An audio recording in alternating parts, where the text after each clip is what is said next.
சங்கடகர சதுர்த்தி அப்படின்னா என்ன? இந்த சங்கடகர சதுர்த்தி நாளில் நம்ம எப்படியெல்லாம் வழிபாடுகள் செய்யலாம்? தடைகளை நீக்கி வாழ்க்கையில் வெற்றி, செல்வம், ஆரோக்கியம், மன அமைதி இதெல்லாம் கிடைக்க வேணும் அப்படின்னா கண்டிப்பாக இந்த வழிபாடு உங்களுடைய வாழ்க்கையில் மிகப்பெரிய ஒரு மாற்றத்தை ஏற்படுத்தும். அதுதான் இந்த சங்கடகர சதுர்த்தி. மார்ச் 22ஆம் தேதி சங்கடகர சதுர்த்தியானது வருது. இதில் விரதம் இருந்து வழிபட்டாலே நம்மளுடைய வாழ்க்கையே ரொம்ப பிரகாசமாக இருக்கும். முதல்ல நம்ம இந்த சங்கடகர சதுர்த்தி அப்படின்னா என்ன, இதனால் நம்ம வழிபாடு செய்யும்போது என்னென்ன பலன்கள்லாம் கிடைக்கும், மேலுமே இந்த விரதத்தின் போது நம்ம முக்கியமாக செய்யக்கூடாத தவறுகள் என்ன, இதையெல்லாம் பற்றி தான் இந்த பதிவின் மூலமாக நம்ம பார்க்க போகிறோம். வீடியோ பார்த்திங்கன்னா உங்களுக்கு ரொம்ப யூஸ்ஃபுல்லாக இருக்கும். வீடியோவை ஸ்கிப் பண்ணாமல் முழுமையாக பாருங்கள். அதே மாதிரி வீடியோ பிடிச்சிருந்தால் மறக்காமல் லைக் பண்ணுங்கள். இது போன்ற பல சுவாரஸ்யமான தகவல்களை நீங்கள் தெரிஞ்சுக்கணும் அப்படின்னாலும் மறக்காமல் இனியவள் உற்சாகம் சேனலை சப்ஸ்கிரைப் பண்ணிட்டு கூடவே இருக்க பெல் பட்டனையுமே ப்ரெஸ் பண்ணிட்டு வாங்க வீடியோக்குள்ளே போகலாம்.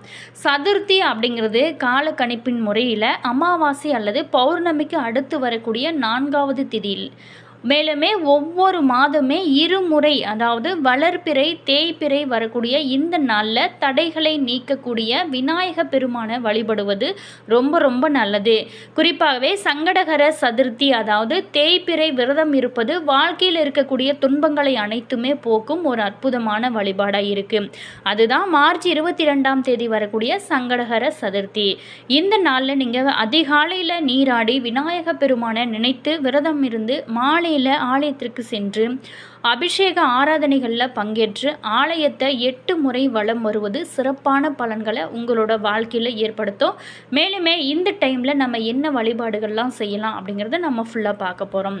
அதே மாதிரி உங்களுடைய வீட்டு பூஜை அறையில் விநாயகர் சிலை இருந்துச்சு அப்படின்னா நீங்கள் எந்த மாதிரியான வழிமுறைகளை எளிமையான முறையில் செஞ்சு இந்த கணபதியோட அருளை பெறலாம் அப்படிங்கிறத நம்ம ஃபுல்லாக பார்க்க போகிறோம். வீடியோ பார்த்திங்களா உங்களுக்கு ரொம்ப யூஸ்ஃபுல்லாக இருக்கும். வாங்க வீடியோக்குள்ளே போகலாம்.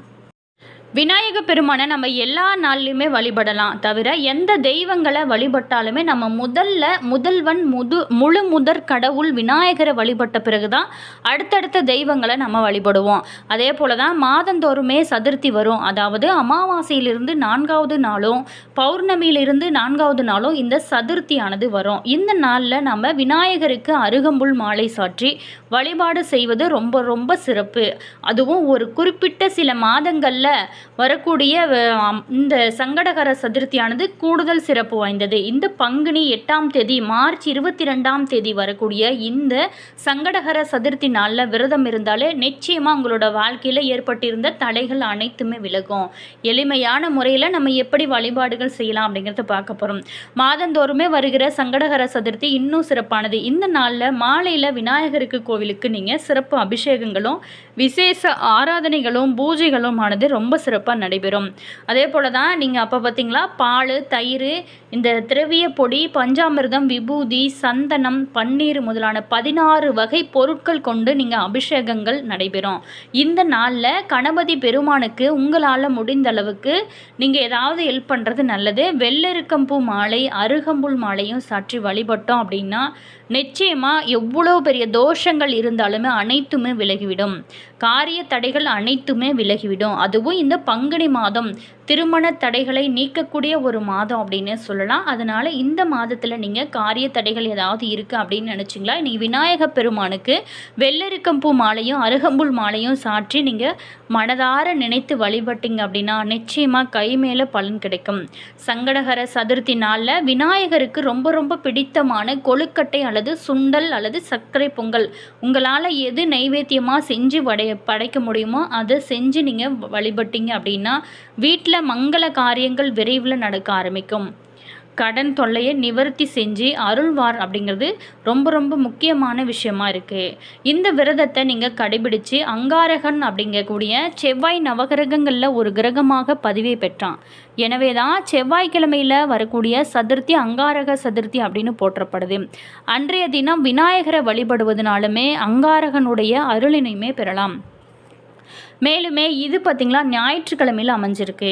பதியான சிவனை பிரிந்த பார்வதி சங்கடஹர சதுர்த்தி விரதம் இருந்து மீண்டும் கணவரை அடைந்தாள் அப்படிங்கிறது புராணங்களில் சொல்லப்பட்டிருக்கு. மேலுமே பாண்டவர்கள் கௌரவர்களை வென்றதுமே இந்த விரதம் இருந்துதான். 12 சங்கடஹர சதுர்த்தி விரதம் இருந்த பலன் இந்த ஒரே மகா சங்கடஹர சதுர்த்தி விருந்தாலே நிச்சயமாக கிடைக்கும். நாம் செஞ்ச கர்ம வினையின் பயனாக வரக்கூடிய எல்லா விதமான இன்னல்களையுமே போக்கி அளவில்லாத நன்மைகளை தருவதனால தான் இந்த விரதமானது சங்கடஹர சதுர்த்தி விரதம் அப்படின்னு நம்ம ரொம்ப சிறப்பாக போற்றப்படுது. இந்த நாளில் விரதம் இருந்தாலே நம்மளுடைய வாழ்க்கையில் ஏற்படக்கூடிய சங்கடங்கள் அனைத்துமே தீரக்கூடிய ஒரு அற்புதமான வழிபாடாக இந்த வழிபாடானது இருக்குது. முழுமுதற் கடவுளாகவும் நவகிரகங்களின் தலைவராகவும் திகழக்கூடியவர் தான் இந்த விநாயக பெருமான். அவருக்குரிய திதியாக சதுர்த்தி திதியானது இருக்குது. அதிலுமே தேய்பிரையில் வரக்கூடிய சதுர்த்தியை நம்ம சங்கடஹர சதுர்த்தி அப்படின்னு சொல்கிறோம். அந்த சதுர்த்தி தினத்தில் விரதம் இருந்து விநாயக பெருமானை வழிபாடு செய்யும் பொழுது நிச்சயமாக நம்மளுடைய சங்கடங்கள் அனைத்துமே தீரும். அப்படிப்பட்ட சங்கடஹர சதுர்த்தியிலேயே ரொம்பவும் விசேஷமான சதுர்த்தியாக திகழ்வது தான் இந்த சங்கடஹர சதுர்த்தி, மகா சங்கடஹர சதுர்த்தி. புதிதாக சங்கடஹர சதுர்த்தி விரதம் இருக்க நினைக்கிறவங்க இந்த நாளில் நீங்கள் ஆரம்பிப்பது ரொம்ப நல்ல பலன்களை கொடுக்கும். ஒவ்வொரு மாதத்திலுமே வரக்கூடிய சங்கடஹர சதுர்த்தியில் விரதம் இருக்க முடியாதவங்க கூட இந்த மகா சங்கடஹர சதுர்த்தியை தவறாமல் பயன்படுத்தி விநாயகரோட அருளை பரிபூரணமாக பெற முடியும். மேலுமே இந்த சங்கடஹர சதுர்த்தி நாளில் விரதம் இருப்பது ரொம்ப ரொம்ப நல்லது. வீட்டில் விநாயக பெருமான் எந்த ரூபத்தில் இருந்தாலும் சரி, அவரை நீங்கள் சுத்தம் செஞ்சு சந்தனம் குங்குமம் வைத்து அவருக்கு ரொம்பவும் பிடித்தமான அருகம்புள்ள மாலையாக கட்டி போட்டுக்கோங்க. முடிந்த வரைக்குமே வெள்ளெருக்கம் பூ மாலை, வாசனை மிகுந்த ஏதாவது ஒரு மலரை நீங்கள் பயன்படுத்திக்கோங்க. மாலையாக நீங்கள் போட்டுக்கிடுங்க. அடுத்ததாக விநாயக பெருமானுக்கு முன்பாக 11 அகல் விளக்கில் நல்லெண்ணெய் தீபம் ஊற்றி தீபம் ஏற்ற வேணும். இந்த தீபம் ஒரே நேர்கோட்டில் இருக்க வேணும். இந்த தீபமானது கிழக்கு அல்லது வடக்கு பார்த்தவாறு இருக்கலாம். பிறகு இந்த தீபத்திற்கு முன்பாக ஒரு வாழை இலையை விரித்துக்கோங்க. அந்த வாழை இலையில் அதில் மஞ்சளில் பிள்ளையாரை பிடித்து வைத்து அந்த பிள்ளையாருக்கும் அருகம்புல்ல சாற்றி மலர்களை சாற்றி நீங்கள் வைத்துக்கோங்க. அந்த பிள்ளையாருக்கு முன்பாக நைவேத்தியமாக வைக்க வேண்டுவது சர்க்கரை பொங்கல், சுண்டல், பாயாசம், தேன், உங்களால் எது முடியுதோ அது கூட வைக்கலாம். அதே மாதிரி ரொம்ப ரொம்ப பிரியமானது கொழுக்கட்டை, பழங்கள், இனிப்பு வகைகள், இது எல்லாமே உங்களால் முடிந்த அளவுக்கு நீங்கள் வைக்கலாம். அதே மாதிரி வாசனை மிகுந்த உதிரி பூக்களையுமே கையில் எடுத்துக்கோங்க. தங்களுக்கு தெரிந்த விநாயகரோட மந்திரத்தை நீங்கள் 108 முறை சொல்லி அர்ச்சனை செய்ய வேணும்.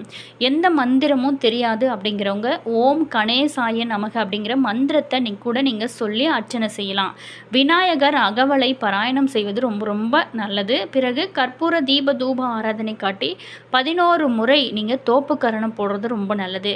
முடிந்த வரைக்குமே அருகில் இருக்கக்கூடிய ஆலயத்திற்கு நீங்கள் அன்றைய நாளில் நீங்கள் நடக்கக்கூடிய சங்கடஹர சதுர்த்தி அபிஷேகத்தில் கலந்து கொள்வது கூடுதலான ஒரு பலன்களை உங்களுக்கு கொடுக்கும். அதே மாதிரி சந்திர தரிசனம் செஞ்ச பிறகு விரதத்தை நீங்கள் பூர்த்தி செஞ்சு கொள்ளலாம். அதே மாதிரி இந்த சக்தி வாய்ந்த இந்த அற்புதமான நாளில் விநாயக பெருமான வீட்டிலேயே வழிபாடு செய்கிறவங்களுக்கு அனைத்து விதமான சங்கடங்களுமே நீங்கும். மேலுமே நினைத்தது எல்லாமே நடைபெற உங்களுடைய வாழ்க்கையில் நிச்சயமாக வெற்றியான ஒரு நிலை அடைய வேணும் அப்படிங்கிறவங்க ஒவ்வொரு மாதமே வரக்கூடிய இந்த சங்கடஹர சதுர்த்தி நாளில் விநாயக பெருமானை நீங்கள் மனதார நினைத்து வேண்டிக் கொண்டீங்க அப்படின்னா காரிய தடைகளானது நிச்சயமாக நீங்கும். அதுவும் இந்த பங்குனி மாதமானது ரொம்ப ரொம்ப சிறப்பான ஒரு மாதமாக இருக்கிறதுனால இந்த நாளில் நீங்கள் விரதம் இருப்பது கூடுதலான ஒரு பலன்களை உங்களுடைய வாழ்க்கையில் நீங்கள் எதிர்பார்க்கலாம். இந்த பங்குனி மாதம் ஏன் அவ்வளவு சிறப்பு வாய்ந்தது அப்படின்னா, தமிழ் ஆண்டோட நிறைவான மாதமாக வரக்கூடிய இந்த பங்குனி மாதமானது இந்த ஆண்டு மார்ச் 15ஆம் தேதி துவங்கி ஏப்ரல் 13ஆம் தேதி வரை நிறைவடைகிறது. மற்ற மாதங்களை போல இதுவுமே ஒரு தெய்வீக சிறப்பு வாய்ந்த மாதம் அப்படின்னா கூட இந்த மாதத்தில் விரதம் இருந்து வழிபடுறவங்களோட வாழ்க்கையில் மிகப்பெரிய ஒரு மாற்றங்களையும் மகிழ்ச்சிகளையும் தரக்கூடிய ஒரு மாதமாக இந்த மாதம் இருக்குது. இந்த மாதம்தான் அனைத்து தெய்வங்களையும் வழிபட்டு அனைத்து தெய்வங்களோட அருளையும் பெறுவதற்கு ஏற்ற ஒரு மாதம் இருக்கு. மேலுமே இந்த ஆண்டு பார்த்தீங்களா 12 மாதங்கள்லேயும் ஒவ்வொரு மாதத்திற்குமே தனித்தனி ஆன்மீக சிறப்புகள் இருக்கு. அந்த வரிசையில் நிறைவான 12வது மாதமாக வரக்கூடிய இந்த மாதமானது பங்குனி மாதம் ரொம்ப ரொம்ப முக்கியமானதும் தெய்வீக நிகழ்வுகள் நிரம்பியதுமான மாதமாக இருக்கு. அதனால தான் சாஸ்திரங்களும் புராணங்களும் பங்குனியை தெய்வீக மாதம் அப்படின்னு போற்றப்படுது. இந்த மாதம் பார்த்தீங்களா மகிழ்ச்சி, வளம், ஆனந்தம், குடும்ப நலன் இது எல்லாத்தையுமே தரக்கூடிய ஒரு மாதமாக இருக்கு. குறிப்பாகவே பல தெய்வங்களோட திருமணங்கள் திருக்கல்யாணங்கள் நடந்த ஒரு மாதம் அப்படிங்கிறதுனால தான் இந்த மாதத்தில் பூஜைகள் விரதம் தர்மம் செய்வது மிகப்பெரிய ஒரு புண்ணியமாக இருக்குது. மேலுமே இந்த மாதத்தில் நீங்களுமே விரதம் இருந்தீங்க அப்படின்னா நிச்சயமாக உங்களுடைய காரிய தடைகள் திருமண தடைகள் குழந்தை பாக்கியத்தில் தடை இருக்கிறவங்க எல்லாருமே விரதம் இருந்தீங்க அப்படின்னா நிச்சயமாக உங்களோட வாழ்க்கையிலையும் நல்ல ஒரு முன்னேற்றத்தை காண முடியும். முழு நம்பிக்கையோடு இறை நம்பிக்கையோடு செய்யுங்க. கண்டிப்பாக உங்களுடைய வாழ்க்கையில் நல்ல ஒரு முன்னேற்றத்தை எதிர்பார்க்க முடியும். நாங்களுமே கூட இறைவனிடம் பிரார்த்தனை செய்கிறோம். வீடியோ பிடிச்சிருந்தா மறக்காமல் லைக் பண்ணுங்கள். இது போன்ற பல சுவாரஸ்யமான தகவல்களை நீங்கள் தெரிஞ்சுக்கணும் அப்படின்னாலும் மறக்காமல் இனியவள் உற்சாகம் சேனலை சப்ஸ்கிரைப் பண்ணிக்கோங்க. கூடவே இருக்க பெல் பட்டனையுமே ப்ரெஸ் பண்ணிக்கோங்க.